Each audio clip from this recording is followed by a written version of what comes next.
সেই ক্লাবগুলোর মিটিং এখনো হয়নি, মন্দিরগুলোর মিটিং এখনো হয়নি, পুরোহিতরা মন্ত্র করেন, তারা জানেন না দেশ নির্মাণ কি করে করতে হয়। তাহলে সব স্বামীজি বেকার, সব গেরুয়া বস্ত্র পরা মানুষেরা বেকার, সব সাদা বস্ত্র পরা মানুষেরা বেকার। বর্ডারে যিনি পাহারা দিচ্ছেন তিনিও জানেন না রিটায়ারমেন্ট করার পর দেশের কিভাবে কাজে লাগবেন।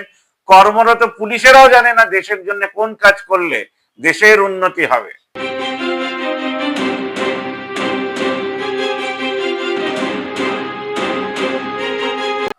আগুন জ্বলার কারণটা কি? একটা কলেজে যদি আগুন জ্বলে সেটা ধরে নেবেন যে পার্লামেন্টে আগুন জ্বলছে। পৃথিবীর সবচেয়ে বড় বড় মসনদ যেগুলোকে বানানো হয়েছে চিন্তাধারার জন্য, সেখানে আগুন জ্বলছে। কিছু বাচ্চা ছেলেরা যারা রাজনীতি বোঝে না, দেশ বোঝে না, চেতনাবোধ বোঝে না, তিরঙ্গার মানেটা বোঝে না, নিজের পার্টির কালার মানেটা বোঝে না, মা বাবার পাশে দাঁড়ায় না, ভাই বোনের কাজে লাগে না, দেশের কোনো কাজে লাগে না, তাদের হাতে এই আগুনটা দিলে তারা জ্বালিয়ে দিতে পারে কিছু টাকার জন্য। কারণ তাদের হাতেও ইনকাম নেই। 40 টাকার চিনি যখন 60 টাকায় হয়ে যায় তখন ভারতবর্ষ জুড়েই আগুন জ্বলছে। যখন পেট্রোলের দাম 167 হয়ে যায় আর সামনে রাখা হয় এথনল মেশানো পেট্রোল যার দাম হয়তো 105 বা 115, তখনও দেশে আগুন জ্বলছে। যখন স্কুলগুলো বন্ধ হয়ে যায় তখনও দেশে আগুন জ্বলছে। যখন কোনো মূর্তি ভাঙা হয় তখনও দেশে আগুন জ্বলছে। কারণ আমাদের দেশকে পোড়ানোর জন্য, জ্বালানোর জন্য, শেষ করার জন্য কোনো বাইরের দেশ লাগবে না। যাদেরকে খণ্ড খণ্ড করে ভাগ করে দেওয়া হয়েছে তারা তাদের ভাগ্য নিজেদের হাতে লিখছে।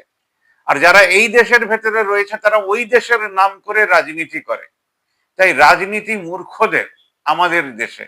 রাজনীতি মানে ধর্ষণ হওয়াও, সেটাও একটা রাজনীতির ফর্মে পড়ে বলে মানুষরা ধর্ষণ করে। খুন করাটাও রাজনীতি, কারণ সেটাও একটা দর্শনের ভেতরেই পড়ে।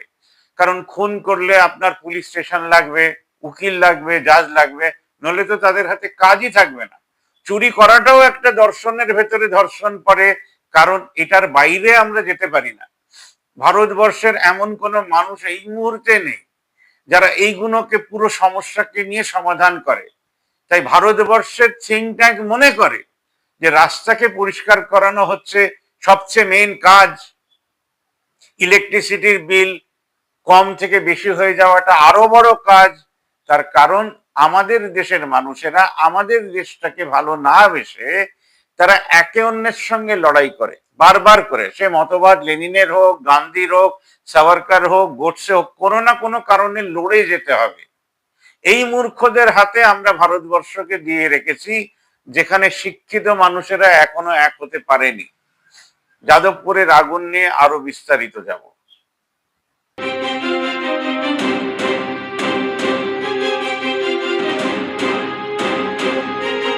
একটা চেতনা সম্পন্ন সমাজ কি, একটা মানুষ কি, একটা চ্যানেল কি, একটা ইউনিভার্সিটি কি, একটা কলেজ কি, একটা স্কুল কি, টিচাররা কি, ইঞ্জিনিয়াররা কি, ডক্টররা কি, সবাই মিলে কি দেশের কাজে লাগে?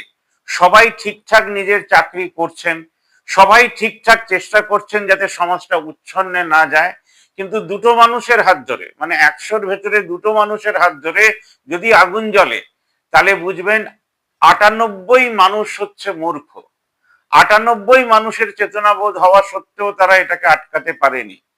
98 মানুষ হচ্ছে সেই মূর্খতার সঙ্গে পেছনে দাঁড়িয়ে আছে, যার আগে দাঁড়িয়ে আছে দুটো মানুষ যাদের হাতে দেশলাইয়ের কাঠি ছিল, তারা সবকিছুকে জ্বালিয়ে শেষ করে দিতে পারে। এই দুই লড়াইতেই একটা সমাজ গড়ে ওঠে। আপনার হাতে কি কাজ আছে? সকালবেলা রেডি হয়ে এক্ষুনি ব্রেকফাস্ট করে বেরিয়ে যাবেন নিজের চাকরি করতে, নিজের ব্যাংকে টাকা জমাতে। তার মানে আপনার কাছে দেশ মানে আপনার ব্যাংক ব্যালেন্স, আপনার বিয়ে, আপনার সেক্স, আপনার বাচ্চা এবং বুড়ো বয়সে একা মারা যাওয়া। তার মানে দেশ আপনার হাতে যেমন কাজ দেয়নি, আপনিও নিজের হাতে সেই কাজ দেননি। যে আমাদের পাড়া, আমাদেরই পাড়াকে যদি আমি ধরি, নেহরুনগর কলোনি, আশুতোষ চ্যাটার্জি লেন, আর আমাদের পাড়ার অমুক 5000 ফ্যামিলি বা 4000 ফ্যামিলি বা 3000 ফ্যামিলি আছি, আমরা এক হতে পারিনি। এই এক না হওয়ার কারণই হচ্ছে যাদবপুরে আগুন জ্বলছে। এই এক না হওয়ার জন্য কালকে একটা সাধারণ মানুষ মারা যাবে কারোর হাতে মার খেয়ে, তার কারণ মূর্খ ভারতবাসীর হাতে এখনো সমাজ কেন্দ্রিক তার উন্নতির কাজ নেই। তার হাতে পুজো আছে, তার হাতে শ্রাদ্ধ বাড়ি আছে, তার হাতে বিয়ে বাড়ি আছে, তার হাতে ডিভোর্স আছে, তার হাতে 498 আছে, কিন্তু এমন কোনো ধারা নেই যে ভারতবর্ষের হেন্স 2000 অমুক 23, মানে আমি এখন যেটা বলছি সেটা ভারতবর্ষের ইতিহাসে লেখা হয়নি যে অমুক হেন্স আইন ধরে ভারতবর্ষে যারা ভালো কাজ করছে তাদেরকে একটা জায়গায় 5 বছর রাখা হলো। এই দায়িত্বটা কোনো জাজ নেবেন না, এই দায়িত্বটা কোনো উকিল নেবেন না। ভারতবর্ষ শূন্যতার রোগে ভোগে, ভারতবর্ষ নিজেরই একটা রোগ ক্রিয়েট করেছে একে অন্যের সঙ্গে লড়াই করা। তাই এমন কোনো বাড়ি পাবেন না যেখানে ভাইরা তাদের স্ত্রীদেরকে নিয়ে সুস্থভাবে একটা সমাজ গঠনের কাজ করছেন, একে অন্যের সঙ্গে লড়াই করছেন। এমন কোন স্কুল পাবেন না যেখানে স্কুলের ছাত্ররা দেশ গঠনের জন্য কাজ করছে, তারাও বাসে যেতে যেতে একে অন্যের সঙ্গে লড়াই করছেন। 75 বছর ধরে আমাদের সিনেমা, আমাদের নাটক ক্রাইমকে প্রমোট করেছে, সিরিয়ালরা ক্রাইমকে প্রমোট করেছে। তার কারণ হচ্ছে প্রডিউসাররা, ডিরেক্টররা টিআরপির নামে ভেবেছিল সিনেমাই তো দেখাচ্ছি, তারা একটা সমাজের অধঃপতনের নাম হয়েছে। তাই কোথাও এই মুহূর্তে রাস্তায় নেমে প্রতিবাদ করার হাজারো লোক পেয়ে যাবেন, কোটিতে লোক পেয়ে যাবেন, কারণ মজা লাগে, ইন্টারেস্টিং লাগে। আমি বলছি জয় হিন্দ, সে বলছে জয় হিন্দ, সে বলছে ইনকলাব জিন্দাবাদ, সে বলছে অমুক জিন্দাবাদ। কিন্তু ডেভেলপমেন্ট করার জন্য মায়েরা যে জন্ম দেন সেটাও কাজে লাগে না। ডেভেলপমেন্ট মানে হচ্ছে আপনি না খেয়ে মারা যাবেন না। ডেভেলপমেন্ট মানে হচ্ছে কোনো অঙ্গ পাচার হবে না।